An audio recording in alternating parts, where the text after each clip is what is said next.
all, welcome to Lines Math. இன்றைக்கி நம்ம new set of questions from 6th ஃபெப்ரவரியோட afternoon questions இன்றைக்கி நம்ம ஸ்டார்ட் பண்ண போகிறோம். வீடியோக்குள்ளே போகிறதுக்கு முன்னாடி if you like my video ஒரு சப்ஸ்கிரைப் பண்ணிவிடுங்க. And if you have any doubts or suggestion இருந்தாலும் கமெண்ட்ஸில் சொல்லுங்கள். Let's get into the video. Question number 13. If 1st June of 2019 is Sunday and what is the day on 7th May of 2020? So நம்ம என்ன வச்சுக்கலாம், இப்போ வந்து இது வந்து கொஞ்சம் கிரிட்டிக்கலான கொஸ்டின் தான், ஆனால் நம்ம கண்டுபிடிச்சிடலாம். அண்ட் மோர் தென் தட் நான் ஃபஸ்ட்டு இது ஆக்சுவலி வந்து இவங்க கொடுத்துருக்கிறது வந்து ஆப்ஷன் எதுவுமே கரெக்ட் இல்லை. இது வந்து 6th ஃபெப்ரவரியோட ஆஃப்டர்நூன் கொஸ்டின் நம்பர் 13 நான் போட்டிருக்கேன். ஆக்சுவலி அது 103 எல்லா கொஸ்டினோட சேர்த்து வச்சோன்னா அது வந்து 103 வரும். ஸோ மேக்ஸ் அண்ட் சயின்ஸ் 103, இந்த கொஸ்டின் வந்து ஸ்டார் போட்டிருக்காங்க. ஸோ அப்படி அந்த கொஸ்டினே வந்து ராங், ஆர்எல்ஸ் ஆப்ஷன் ராங்காக இருக்கும். ஸோ நம்ம இப்போது இந்த கொஸ்டின் மட்டும் வச்சு நம்ம என்ன ஆன்சர்னு மட்டும் தான் நம்ம கண்டுபிடிக்க போகிறோம்.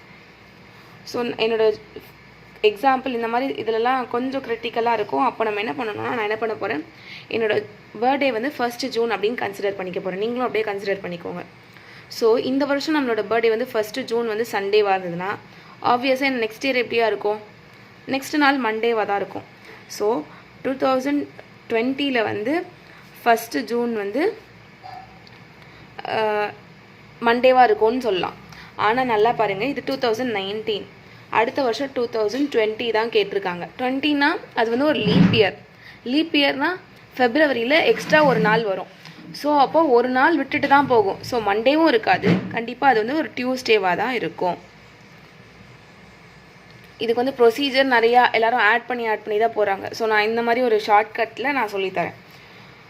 ஸோ 1st June கண்டிப்பாக டியூஸ்டேவாக தான் இருக்கும், ஏன்னா லீப் இயரில் ஒரு நாள் போகுது. மற்றபடி என்ன ஒரு நாள் கண்டிப்பாக நெக்ஸ்ட் இயர்னு போச்சுன்னா ஒரு நாள் மாறி போகும். இப்போது நம்ம ரிவர்ஸில் கவுண்ட் பண்ணிவிட்டு 7th Mayவோடது கண்டுபிடிக்க போகிறோம். இப்போ நல்லா பார்த்துக்கோங்க. 1st June அதுக்கு முன்னாடி மேலே 31 டேஸ் இருக்குது. ஸோ 31, 30, 29, 28, 27, 26, 1 2 3 4 5 6 7. ஸோ இது வந்து நம்ம டியூஸ்டே அப்படின்னு கண்டுபிடிச்சிருக்கோம். இது டியூஸ்டேவா. நெக்ஸ்ட் வந்து ரிவர்ஸில் தான் நம்ம பேக்வேர்டில் போடுறதுனால இது மண்டே, இது சண்டே, இது Tuesday, Monday, Sunday, Saturday, Friday, Thursday, Wednesday. நான் இப்போ இதில் மற்ற எல்லாத்தையும் ரிவர்ஸில் போட போகிறேன். இது வந்து மே மந்தோடது, இதுதான் ஜூனோட முடியுது, ரிவர்ஸில் தான் நம்ம போகிறோம். ஸோ அப்போது May 28 ஃப்ரைடே, May 26 வெட்னஸ்டே, அப்படி பார்த்துக்கலாம். ஸோ நான் ரிவர்ஸில் போட்டப்போ எனக்கு 25, 24, 23 அப்படின்னு வந்திருக்கு. ஸோ இப்போ நான் பார்த்தனாலே எனக்கு தேவை 7. ஸோ இந்த இடத்துல எங்கே 7 வரும் நான் இப்போவே பார்த்துடலாம். ஸோ 28 - 7 வந்து 21, 21 - 7 14, அதுக்கப்புறம் 14 - 7 வந்து 7. ஸோ கண்டிப்பாக வந்து 7th May வந்து ஃப்ரைடே, இங்கே ஃப்ரைடே தானே இருக்குது. ஸோ 7th May வந்து ஃப்ரைடேவாக தான் இருக்கும். இந்த ஆப்ஷன் இங்கே இல்லை, எதுலேயுமே இல்லை. ஸோ அதனால தான் வந்து இங்கே வந்து நல்லா பார்த்துக்கோங்க, மேத் அண்ட் சயின்ஸ் 103 கொஸ்டினுக்கு there is no option. So நம்ம என்ன ஆன்சர் பண்ணியிருந்தாலும் அவங்க நமக்கு மார்க் கொடுத்துருவாங்க. ஸோ ஃப்ரைடே இந்த மாதிரி நிறைய கொஸ்டின்ஸ் வரும். ஸோ நம்ம எந்த ஒரு கொஸ்டினையும் தெரியலன்னு விடக்கூடாது, ஓகேவா? So question number 14. இந்த கொஸ்டினை வந்து நான் வந்து எலிமினேஷன் மெத்தடில் நான் பண்ண போகிறேன். எலிமினேஷன்னா இந்த ஆன்சர்லாம் கிடையாது அப்படின்னு சொல்லிட்டு ஒன்றுத்தையாக நான் கேன்சல் பண்ணி விடுவேன். ஸோ கடைசியாக இருக்க ஆப்ஷனை தான் நான் வந்து செலக்ட் பண்ண போகிறேன். இதுதான் வந்து ஈஸி மெத்தட். ஸோ இப்போ முதல்ல இங்கே பாருங்கள், 2 டேபிளில் இந்த நம்பர் வருமானு பார்க்குறேன். கடைசியில் 5ல் முடிஞ்சதுனால இது வந்து ஒரு ஆட் நம்பர், அப்போனா இது கண்டிப்பாக 2 டேபிளில் வராது. ஸோ இந்த ஆப்ஷன் கிடையாது. ஸோ நம்ம ஒன்றுனா போட்டு பார்க்குறதுக்கு டைம் ஆகும். ஸோ நம்ம ஒன்றா இல்லைன்றதை போட்டு பார்க்கணும். இப்போ இது ரெண்டுத்துக்கும் 3 டேபிளுக்கும் 9 டேபிளுக்கான ரூல் நான் சொல்கிறேன். ஒரு நம்பர் எவ்வளோ பெரிய நம்பராக இருந்தாலும் சரி, அந்த நம்பர் வந்து 3 டேபிளில் போகுதுன்னா அதில் இருக்க எல்லா டிஜிட்டையும் ஆட் பண்ணணும். ஆட் பண்ணோன்னா அது அந்த நம்பர் வந்து 3 டேபிளில் வந்ததுனாலே 3 டேபிள் கண்டிப்பாக வருதுன்னு அர்த்தம். இந்த சேம் ரூல் தான் 9 டேபிள்லையும். இப்போ 2 5 6 7 9 5 இருக்குது. 2 + 5 எவ்வளோ? 7ஆ? 7 + 6 13. 13 + 7 20. 20 + 9 29. 29 + 5 34. ஸோ என்னோடய ஆன்சர் வந்து நான் எல்லாத்தையும் ஆட் பண்ணேன்னா எனக்கு 34 அப்படின்னு கிடைக்குது. அதே மாதிரி இதுக்கும் அதே தான் 34 தான் கிடைக்குது. இப்போ நம்ம பார்க்குறோம் 34 அப்படின்றது 3 டேபிளில் வருமா? நோ, வராது. எங்கள் மம்மி எனக்காக கூட ஆன்சர் பண்ணிகிட்ருக்காங்க. ஓகே, அதே மாதிரி 34 வந்து 9 டேபிளில் வருமா? வரவே வராது. So 9 3s are 27, 9 4s are 36 வரும். அதே மாதிரி 3 டேபிள்லையும் 3 11s are 33 தான் வரும். ஸோ 3 டேபிள்லையும் இந்த பெரிய நம்பர் வராது, 9 டேபிள்லையும் வராது. ஸோ ஆப்ஷன் சி தான் கரெக்டான ஆன்சர். 11 டேபிளில் கண்டிப்பாக வரும். ஸோ வேணும்னா நீங்கள் செக் பண்ணி பார்த்துக்கோங்க. அந்த ரூல் படி நம்ம போடுறத விட அந்த ரூல் எப்படின்னா இந்த ஆல்டர்னேட் நம்பர்ஸ் ஆட் பண்ணிவிட்டு மீதி இருக்க ஆல்டர்னேட் நம்பர்ஸ் ஆட் பண்ணிவிட்டு ரெண்டுத்தையும் சப்ராக்ட் பண்ணணும். சப்ராக்ட் பண்ணிட்டா வர ஆன்சர் தான் வந்து 11 டேபிள்ஸில் வரும்னு சொல்லுவாங்க. ஸோ அது கொஞ்சம் பெரிய ஸ்டெப்பு. ஸோ நம்ம தான் இதில் எலிமினேஷனில் கண்டுபிடிச்சிட்டோம்ல. ஸோ டு சேவ் டைம் நம்ம இது பண்ணுறது தான் best. Question number 15. If two sides of a triangle are 6 cm and 15 cm, then the third side is. So அவங்க என்ன சொல்லியிருக்காங்க, 2 சைடு கொடுத்துருக்காங்க, 3வது சைடு எப்படி இருக்கும்னு கேட்டிருக்காங்க. என்னவா இருக்கும் அப்படின்னு சொல்லிட்டு ஒரு 4 ஆப்ஷன் கொடுத்துருக்காங்க. இப்போ நான் உங்களுக்கு சொல்கிறேன், ஒரு ரூல் இருக்குது. ஒரு ட்ரையாங்கிள்னாலே அதுக்கு வந்து கண்டிப்பாக ஒரு ரூல் இருக்கும். நீங்கள் வேணால் ஒரு ப்ராக்டிக்கலாக ஸ்கேல் வச்சு ட்ரை கூட பண்ணி பார்க்கலாம். சம் ஆஃப் டூ சைட்ஸ் எப்படி இருக்கும்னா வந்து தேர்டு சைடை விட அதிகமாக இருக்கும். எந்த 2 சைடு வேணாலும் எடுத்துக்கலாம். நம்ம இது ஃபஸ்ட்டு 2 தான் மேலே இருக்கிறது கீழே இருக்கிறது அப்படிலாம் கிடையாது. ஏதாவது ரெண்டு சைடு எடுத்துகிட்டு அதை ரெண்டுத்தையும் ஆட் பண்ணிங்கன்னா அதில் வரக்கூடிய ஆன்சர் வந்து ஆட் பண்ணாமல் ஒன்று விட்டுருப்போம்ல தனியாக, அதை விட பெருசாக இருக்கணுன்றது தான் ரூல். ஸோ இப்போது 2 சைடு நம்மக்கிட்ட கொடுத்துருக்காங்க. ஸோ நம்ம முதல்ல இந்த 2 சைடையும் ஆட் பண்ணி பார்ப்போம். 6ஐயும் 15ஐயும் ஆட் பண்ணால் எனக்கு 21 கிடைக்குது. ஸோ 21 தான் அதிக நம்பராக இருக்கணும். அதுக்கு 3வது இருக்க வேல்யூ அதை விட கம்மியாக தான் இருக்கணும். ஸோ இங்கே இருக்கிற 25ம் வராது, 21ம் வராது. ஸோ கண்டிப்பாக 10ஆக இருக்கும் அல்லது 8ஆக தான் இருக்கும் அந்த 3வது சைடு. ஓகேவா? ஸோ இப்போ 8ஆ அல்லது 10ஆ அப்படின்றத நம்ம பார்க்கணும். ஸோ நமக்கு ஆல்ரெடி தெரியும் 6 15 அப்படின்றது ஒரு சைடு. இப்போ இந்த 3வது டேஷில் என்ன வரும் அப்படின்னு தான் பார்க்கணும். இப்போ நான் முதல்ல வந்து 10 அப்படின்ற நம்பர் இங்கே போடுறேன். சரியா? இப்போ 10 போட்டிருக்கேன். பாருங்கள், இப்போ 15ஐயும் 10ஐயும் ஆட் பண்ணுறேன். அப்போ அது 6ஐ விட அதிகமாக தான் இருக்குது. 6ஐ விட 25 அதிகம்தான். அதே மாதிரி இப்போ 10ஐயும் அதே 6ஐயும் ஆட் பண்ணுறேன். ஸோ எனக்கு 16 வருது. 16 வந்து 15ஐ விட அதிகமாக தான் இருக்குது. ஸோ இது வந்து ஆப்ஷன் பி வந்து கரெக்டான ஆன்சர் தான்.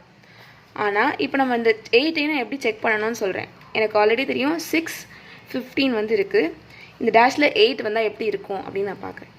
இப்போது 8ஐயும் 15ஐயும் நான் ஆட் பண்ணுறேன். எனக்கு 23 வரும். 23 வந்து 6 விட பெருசாக தான் இருக்குது. ஸோ இந்த இது கரெக்டாக இருக்குது. ஆனால் இங்கே பாருங்கள், 8ஐயும் 6ஐயும் ஆட் பண்ணால் எனக்கு 14 வருது. 14 வந்து 15 விட எப்படி இருக்குது? கம்மியாக இருக்குது. கம்மியாக இருந்ததுன்னா நம்ம ஆட் பண்ணி இருக்கிற சைடு தான் வந்து அதிகமாக இருக்கணும். கம்மியாக இருக்கிறதுனால 8 வந்து ஆப்ஷனில் வராது. ஸோ ஆப்ஷன் பி 10 தான் வந்து கரெக்டான answer. Question number 16. Ratio of HCF and LCM of two numbers. So எப்போவுமே HCF LCM யூஸ் பண்ணால் நம்ம ஒரே ஒரு மெத்தட் ஃபாலோ பண்ணுங்கள். ஏன்னா நிறைய மெத்தட் ஃபாலோ பண்ணுறதுனால நமக்கு வந்து அந்த டைமில் குழம்போம், எது வரும், எந்த மெத்தட் அப்ளை பண்ணணும்னு தெரியாது. ஸோ நான் வந்து எப்போவுமே இந்த மெத்தட் தான் ஃபாலோ பண்ணுவேன். தனித்தனியாக கண்டுபிடிச்சிடுவேன். 36க்கும் 48க்கும் முதல்ல நான் 36க்கு போடுறேன். 36க்கு வந்து 2 டேபிளில் 18 டைம்ஸ், 2 டேபிளில் 9 டைம்ஸ், 3 டேபிளில் 3 டைம்ஸ், 3 டேபிளில் 1 டைம்ஸ். இதுதான் ஃபேக்டர்ஸ் ஆஃப் 36. அதே ஃபேக்டர்ஸ் ஆஃப் 48ன்னு பார்த்தோன்னா 2 டேபிளில் 24, அகெயின் 2 டேபிளில் 12, 3 டேபிளில் 4, 2 டேபிளில் 2 டைம்ஸ், அகெயின் 2 டேபிளில் 1 டைம்ஸ். இப்போது ஃபேக்டர்ஸ்லாம் நான் தனியாக எழுதிக்கிறேன். 36 ஈக்குவல் டு இங்கே இருக்கிற ஃபேக்டர்ஸ்லாம் எழுதுகிறேன். 2 × 2 × 3 × 3, அதே 48 ஆன ஃபேக்டர்ஸ் வந்து இங்கே இருக்கிறதுலாம் எழுதலாம் 2 into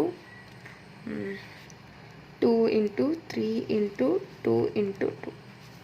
நல்லா பார்த்துக்கோங்க. முதல்ல HCF கண்டுபிடிக்கிறோம். இதில் எதெல்லாம் காமனாக இருக்குதுன்னு பார்த்துக்கோங்க. 1 இங்கேயும் 2 காமனாக இருக்குது, 3 காமனாக இருக்குது, வேறு எதுவுமே காமனாக இல்லை. ஸோ அப்போது என்னோடய HCFோட ஆன்சர் வந்து 2 into 2 into 3. காமனாக இருக்கிறத மட்டும் ஒரு வாட்டி எழுதினா போதும். So 2 2s are 4, 4 into 3s are 12. அதே LCM அப்படின்றது வந்து இங்கே வர HCFோட ஆன்சரையே போட்டுக்கோங்க. மீனிங்கில் விடுபட்டிருக்கு தெரியுமா, இந்த சர்க்கிள் ஆகாமல் விடுபட்ட நம்பர்ஸ் எல்லாத்தையும் போட்டுக்கலாம். 3 into 2 into 2. அப்போது 2 into 2s are 4, 4 into 3s are 12. அப்போது 12 into 12 நமக்கு வருது. ஆன்சர் 144. சரியா? ஸோ இப்போ அவங்க கொஷனில் கேட்டிருக்கிறது ratio of HCF and LCM தான் கேட்டிருக்காங்க. அப்போது HCF 12, LCM 144. இது நான் கேன்சல் பண்ணேன்னா 1 times 12 times. ஸோ ஆன்சர் 1:12 தான் வரும். ஆப்ஷன் ஏ தான் வந்து கரெக்டான ஆன்சர். Question number 17.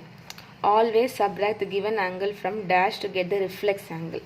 ஸோ நமக்கு எல்லாமே தெரிஞ்சிருக்கும். இப்படி ஸ்ட்ரெயிட்டாக இருந்தால் அது ஸ்ட்ரெயிட் ஆங்கிள், இப்படி 90 டிகிரி விட சின்னதாக இருந்தால் அது அக்யூட் ஆங்கிள், 90 டிகிரி விட பெருசாக இருந்ததுன்னா அது அப்டியூஸ் ஆங்கிள், டைரெக்டாக 90 டிகிரி இருந்தால் அது ரைட் ஆங்கிள். இப்போது ரிஃப்ளெக்ஸிவ் ஆங்கிள் அப்படின்னு சொல்லிட்டு ஒன்று வந்திருக்கு. அந்த ரிஃப்ளெக்ஸிவ் ஆங்கிள் எப்படின்னா, இப்போது ஏதாவது ஒரு சும்மா ஒரு சிம்பிளாக ஒரு ஆங்கிள் இருக்குன்னு வச்சுக்கோங்களேன், நம்ம உள்ளே இருக்கிறது தான் அக்யூட் ஆங்கிள்னு சொல்லுவோம். ஆனால் ரிஃப்ளெக்ஸிவ் ஆங்கிள் அப்படின்றது இது ரிஃப்ளெக்ட் ஆகி படாமல் இருக்கிற மீதி எல்லாமே வந்து ரிஃப்ளெக்ஸிவ் ஆங்கிள்னு சொல்லுவாங்க. ஸோ இது ஃபுல்லாகவே ரிஃப்ளெக்ஸிவ் ஆங்கிள் தான். அப்போ ரிஃப்ளெக்ஸிவ் ஆங்கிள் கண்டுபிடிக்கிறதுக்கு நம்ம அந்த ஆங்கிளை 360லேருந்து சப்ராக்ட் பண்ணணும். ஃபுல் 360 தானே. ஸோ 360லேருந்து இது சப்ராக்ட் பண்ணால் தான் எனக்கு ரிஃப்ளெக்ஸிவ் ஆங்கிள் கிடைக்கும். ஸோ ஆன்சர் வந்து 360. Which one of the following data cannot be represented in ஹிஸ்டோகிராம்னு கேட்டிருக்காங்க. ஹிஸ்டோகிராம்னா முதல்ல நான் என்னன்னு சொல்லிக்கிறேன். ஹிஸ்டோகிராம் அப்படின்றது இப்படி இருக்குதா, இதில் ஒரு கண்டினியூஸ் டேட்டா இருக்கும். 0லேருந்து 1, 1லேருந்து 2, 2லேருந்து 3. ஸோ 0லேருந்து 1 month வரைக்கும் இவ்வளோ நடக்குது, 1 monthலேருந்து 2 month வரைக்கும் இவ்வளோ நடக்குது அப்படின்னு சொல்லிட்டு ஒரு கண்டினியூஸ் டேட்டா வந்துக்கிட்டே இருக்கும். அதுதான் வந்து ஹிஸ்டோகிராம். ஹிஸ்டோகிராம் வர இப்போ நான் வந்து சொல்கிறேன் பாருங்கள். நம்பர் ஆஃப் சைக்கிளிஸ்ட் இந்த group of 12 to 18 in the particular city. So city பேரை நான் இப்படி போட்டுக்கிறேன். முதல்ல 12லேருந்து ஆரம்பிச்சிருக்காங்களா. ஸோ நான் இங்கே வந்து முதல்ல 12லேருந்து 13, 14, 15. ஸோ 12லேருந்து 13 இருக்கவங்களுக்கு நான் இங்கே போடுவேன் பார். அதே 13லேருந்து 14 இருக்கவங்களுக்கு அதோட ஒட்டின மாதிரியே இங்கே பக்கத்தில் போடுவேன் 14. ஸோ இப்படி பக்கத்தில் போடுவேன். ஸோ இதுலேருந்து எனக்கு தெரியும் 12லேருந்து 13 வந்து இவ்வளோ அளவு, 13லேருந்து 14 இவ்வளோ அளவுன்னு கண்டினியூஸாக இருக்கும். அதே மாதிரி ஹோட்டல் ஈட்டர்ஸ் இதையும் நீங்கள் அப்படியே போட்டு பாருங்கள். ஸோ 8 AM-லேருந்து 11 AM வரையும். ஸோ 8லேருந்து 11, 8லேருந்து 9, 9லேருந்து 10, 10லேருந்து 11 அப்படின்னு சொல்லிட்டு ஒரு கண்டினியூஸ் ஃப்ரீக்வன்சி கிடைக்குது. இதுலேயும் ஃபஸ்ட்டு ஓவர், செகண்ட் ஓவர்னு சொல்லிட்டு விக்கெட்ஸ் வந்துக்கிட்டே இருக்கா, கண்டினியூஸாக கவுண்ட் பண்ணிகிட்டே இருக்கலாம். ஆனால் இங்கே பாருங்களேன், the number of students in each class of school, இது எங்கேயாவது பண்ணுதா? நம்பர் ஆஃப் ஸ்டூடெண்ட்ஸ்னால் கண்டிப்பாக அது வந்து ஒரு பார் கிராஃபாக தான் இருக்கும். ஆனால் வந்து கண்டினியூஸாக இருக்காது. இந்த கிளாஸ்னால் இதோட இது வந்து A செக்ஷன், இது வந்து B செக்ஷன் அப்படின்னு தனித்தனியாக தான் இருக்கும். இதுலேருந்து இது வரையும் A செக்ஷன், இதுலேருந்து இது வரையும் B செக்ஷன் அப்படி இருக்காது. இது வந்து டிஃப்ரெண்ட். ஸோ வந்து இதோட ஆன்சர் வந்து இதில் வந்து ஹிஸ்டோகிராமில் வரக்கூடாதது வந்து ஆப்ஷன் D தான். Option D will not come in histogram. So option D தான் வந்து கரெக்டான ஆன்சர். அதாவது டவுட்ஸ் இருந்தால் கமெண்ட்ஸில் மறக்காமல் சொல்லுங்கள். கண்டிப்பாக நான் கிளியர் பண்ணிவிடுவேன். அண்ட் ஏதாவது மோர் வீடியோஸ் வேணும்னா என்னோடய சேனல் செக் பண்ணுங்கள், ஆர் ஈவன் டிஸ்கிரிப்ஷன்லேயும் செக் பண்ணிக்கோங்க. அண்ட் உங்களுக்கு ஏதாவது சஜஷன் இருந்தாலும் or else any topics to be covered அப்படின்னு ஏதாவது இருந்தாலும் நீங்கள் எனக்கு இன்டிமேட் பண்ணுங்கள். I'll be doing it. Thanks for watching.